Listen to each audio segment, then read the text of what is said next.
ನಾರಾಯಣ. ಇಷ್ಟೊತ್ತಿನಲ್ಲಿ ಈ ಕಾಡಲ್ಲಿ ಯಾರೋ ಕೂಗ್ತಾ ಇದ್ದಾರಲ್ಲ. ಶ್ರೀಹರಿ. ಓ, ಇಲ್ಲೇ ಇದ್ದಾರೆ.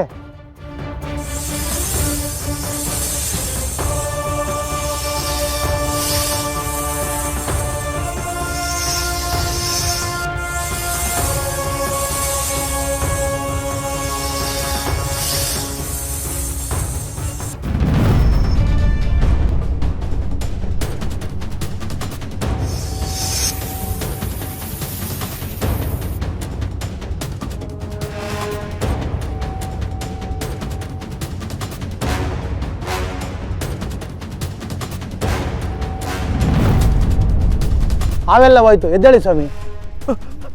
ಶ್ರೀಹರಿ, ನನಗೆ ಮಾವಿನ ಹಣ್ಣುಗಳು ಬೇಕು. ನಾನು ಸಹಾಯ ಮಾಡ್ತೀನಿ, ಬನ್ನಿ ಬುದ್ಧಿ.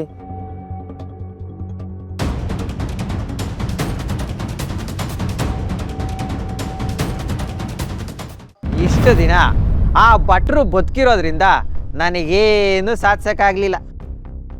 ಇವಾಗ ಅವರು ಗೋವಿಂದನ ಪಾದ, ಇನ್ನು ಮುಂದೆ ಮಠದಲ್ಲಿ ನಂದೇ ಪಾದ, ಹಸ್ತ, ಹಸ್ತಕ್ಷೇಪ ಎಲ್ಲ ಗೋವಿಂದ.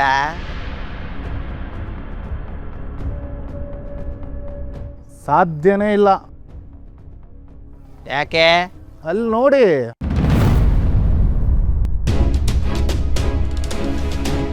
ಓಹ್ ಭೋಗೇಂದ್ರ, ಏನು ನಾನು ಬರೋ ತಡ ಆಯಿತು ಅಂತ ಬಾಗ್ಲಲ್ಲೇ ಕಾಯ್ತಾ ನಿಂತಿರೋ ಹಾಗಿದೆ.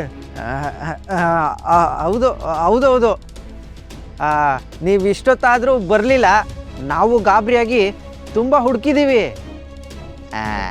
ಎಲ್ಲಿ ಹೊರಟಾಗಿದ್ರಿ ಗೋವಿಂದ? ಗುರುಗಳಿಗೆ ಮಾವಿನ ಹಣ್ಣು ಅಂದರೆ ತುಂಬ ಇಷ್ಟ. ಹಣ್ಣು ಕಿತ್ಕೊಂಡು ಬರೋಣ ಅಂತ ಹೋಗಿದ್ದೆ. ಗುಂಡಿನಲ್ಲಿ ಕಾಲ್ ಜಾರಿ ಬಿದ್ದೋಗ್ಬಿಟ್ಟೆ. ಸದ್ಯ ಈತ ಬಂದು ನನ್ನನ್ನು ಕಾಪಾಡ್ದ. ಯಾವ ಜನ್ಮದ ಋಣಾನು ಬಂದನೋ ಏನೋ, ನೀನಿವತ್ತು ದೇವರ ರೂಪದಲ್ಲಿ ಬಂದು ನನ್ನನ್ನು ಕಾಪಾಡ್ಬಿಟ್ಟೆ. ಒಳ್ಳೇದಾಗ್ಲಿ ನನಗೆ. ನಿಮ್ಮ ಆಯಸ್ಸು ಗಟ್ಟಿಯಾಗಿತ್ತು, ದೇವರು ನನ್ನ ಕಳಿಸ್ತಾ ಬುದ್ಧಿ. ಇದರಲ್ಲಿ ನಂದೇರಿ ಹೆಚ್ಚುಗಾರಿಕೆ ಇಲ್ಲ. ನಾನಿನ್ ಬರ್ತೀನಿ ಬುದ್ಧಿ. ಒಳ್ಳೇದಾಗ್ಲಿ, ಒಳ್ಳೇದಾಗ್ಲಿ. ಎಲ್ಲ ಶ್ರೀಹರಿಯ ದಯೆ. ಕಾರಣನೂ ಅವನೇ, ಕರ್ತನೂ ಅವನೇ. ನಾವೇನಿದ್ರು ಅವನು ಆಡಿಸೋ ಹಾಗೆ ಆಡೋ ಬೊಂಬೆಗಳು ಅಷ್ಟೇ. ಭೋಗೇಂದ್ರ, ನಾನು ಸ್ನಾನ ಮುಗಿಸಿ ಗುರುಗಳನ್ನ ಭೇಟಿ ಮಾಡಬೇಕು. ನಾನು ಬರ್ತೀನಿ.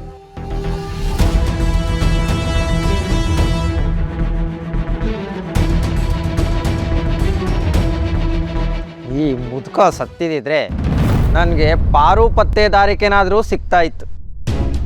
ಈಗ ಅದಕ್ಕೂ ಕಲ್ಬಿತ್ತು. ಓದ್ಯ ಪಿಶಾಚಿ ಅಂದರೆ ಬಂದ್ಯ ಗವಾಕ್ಷಿ ಅನ್ನೋ ಹಾಗೆ ಮತ್ತೆ ಬಂದಲ್ಲ ಗೋವಿಂದ.